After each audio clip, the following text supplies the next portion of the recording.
मुस्लिम लोगों की डिमांड थी उस समय, और गांधी ने सिग्नेचर कर दी और गांधी ने कहा आपकी सारे मांग मैं कबूल करता हूं। मुस्लिम डेलीगेशन ने सोचा गांधी ये जाति से बनिया है, हमको अगर कुछ दे रहा है तो कुछ मांगेगा जरूर। इसलिए मुस्लिम लोगों ने पूछा कि इसके बदले में आपको क्या चाहिए। गांधी ने तब अपने जहरीले दांत वहां पर निकाले और गांधी ने कहा कल सुबह जब राउंड टेबल कॉन्फ्रेंस को शुरुआत होगी और जैसे ही अंबेडकर अपने चेयर से खड़े होकर जो जो हक और अधिकार अपने लोगों को मांगने वाला है उसको तुमको विरोध करना पड़ेगा, उसको विरोध करो। क्या किया पता है मुस्लिम भाइयों ने? मुस्लिम भाइयों ने कहा कि अस्पृश्यों के, अछूतों के हक और अधिकार में से अगर आप हमको कुछ देना चाहते हो तो हम कतई स्वीकार नहीं करेंगे। दूसरे दिन ये मुस्लिम बाबा साहब के बाजू से खड़े हुए, बाबा साहब अंबेडकर जी के बाजू से खड़े हुए और बाबा साहब अंबेडकर जी को इस देश में कॉम्युनल अवार्ड जाहिर हुआ। आज का जो आपका रिजर्वेशन है ये भारत सरकार ने दिया हुआ नहीं है। आज आपकी जो पॉलिटिकल रिजर्वेशन है ये भारत सरकार ने दिया हुआ नहीं है। आज आपके जो वोट देने का अधिकार है ये भारत सरकार ने दिए हुए नहीं है, ये बाबा साहब ने राउंड टेबल कॉन्फ्रेंस से लाए हुए अधिकार है, राउंड टेबल कॉन्फ्रेंस में लाए। और तीसरा उदाहरण देता हूं, क्यों बुलाया मुस्लिम को।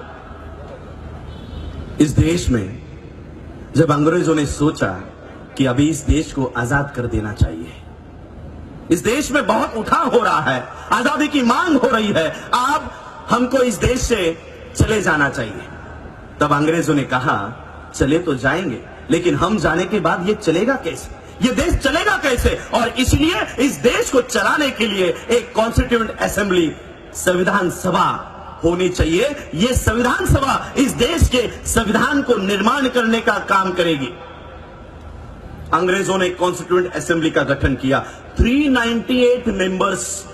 आपको लगता है बाबा साहब अंबेडकर एक अकेले इस संविधान सभा में थे?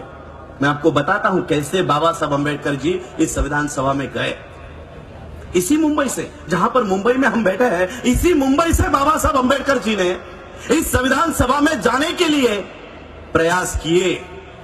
गांधी और नेहरू ने आके कहा कि बाबा साहब हमको पता है आप इस संविधान सभा में जाना चाहते हो, लेकिन इस संविधान सभा के दरवाजे ही नहीं खिड़कियां भी हमने आपके लिए बंद रखी है, आपको इस संविधान सभा में आने ही नहीं देंगे, आने ही नहीं देंगे।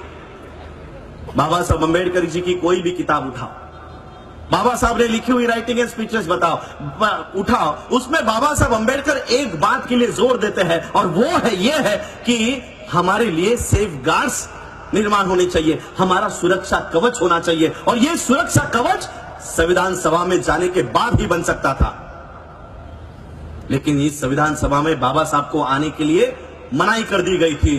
तब बाबा साहब की ये बेचैनी जोगेंद्र नाथ मंडल इन्होंने देखी। जोगेंद्र नाथ मंडल इन्होंने देखा कि बाबा साहब इस संविधान सभा में आना चाहते हैं, लेकिन ये लोग बाबा साहब को संविधान सभा में आने नहीं दे रहे।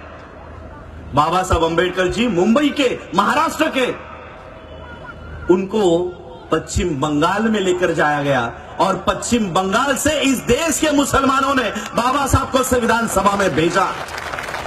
इस देश के संविधान को बनाने के लिए, इस देश के संविधान को निर्माण करने के लिए बाबा साहब को इस देश के मुसलमानों ने मदद की और आज इस देश के संविधान को हटाने की कोशिश कर रहे हैं। और मैं बाबा साहब के थर्ड जनरेशन से एक प्रतिनिधि ये प्रयास कर रहा हूं कि बाबा साहब का संविधान इस देश में टिका रहे, बना रहे। और इसलिए बाबा साहब का परपोता होने के नाते मैं मुसलमानों को आह्वान करना चाहूंगा कि जिन बाबा साहब को आपने संविधान सभा में भेजने का काम किया, उस संविधान पे आज धोखा मंडरा रहा है। उस संविधान को बचाने के लिए फिर से आपको अंबेडकर परिवार का साथ देना होगा,